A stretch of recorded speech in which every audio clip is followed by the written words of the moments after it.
Ayan mga kasari, marahin na aga sa Indugabos, mapagpalang araw para sa ating lahat. Thank you Lord. Ayan, welcome back to my YouTube channel, Teresa Bisaya pero Bicolana. Tapos ayan nga, kunting ligpit-ligpit na naman lang tayo. Tapos nagripak ako or nagre-repack ako ng asin dyan. Dapat kasi masipag tayong magripak kasi alam naman natin na mas malaki yung kikitain natin dito. Pag bumibili pala ako ng mga ripakin, dun ako sa Ome Merchandise lang bumibili kasi pag sa labas, mahal. Bali, ang gamit ko lang dyan is yung timbangan na ganyan. Pero hindi naman lahat ng condiments o yung mga nire-repack is nagre-repack ako. Ano lang din, yung asin, asukal, ano pa ba?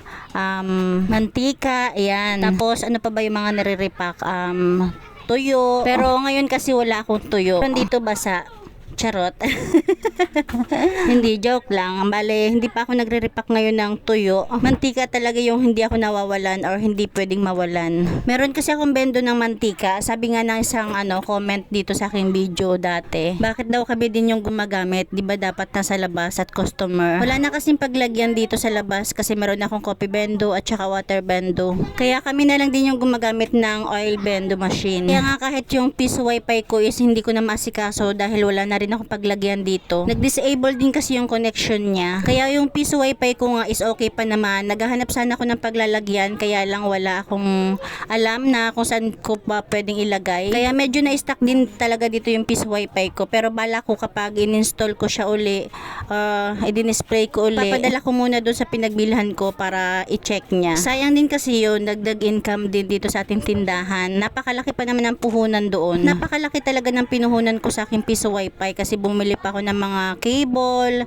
ng antena, tapos tatlong antena pa yung nilagay ko sa iba't ibang lugar. Tapos napakarami pang nabili kong cable na ginamit doon. Pero ayan, back to repack. Ayan nga, 'di ba? Sabi ko nga is alam din naman 'to lahat ng kasari ko na kailangan is masipag tayong mag-repack. Pero may time talaga hindi maiwasan na nakakatamad din kaya minsan nawawalan din talaga ako ng mga panindang naka-repack. Di ko pa nga naubos yung nirepack ko diyan na asin, may tinabi pa ako. Bali tag 5 pesos pala yung nire-repack ko diyan. Minsan nga pag tinatamad ako, ayan, nagre-repack ako ng tag 10, tag 15 para mas mabilis, 'di ba? Pero mas marami naman yung laman ng tag 15, tag 10 kumpara sa tag 5. Kahit saan naman talaga mas nakakamura tayo sa malaki. Kaya bilang customer, kung ikaw may budget lang din naman, is yung malaki na yung bilhin mo kumpara doon sa mga maliliit na repack or nabibili mga sachet.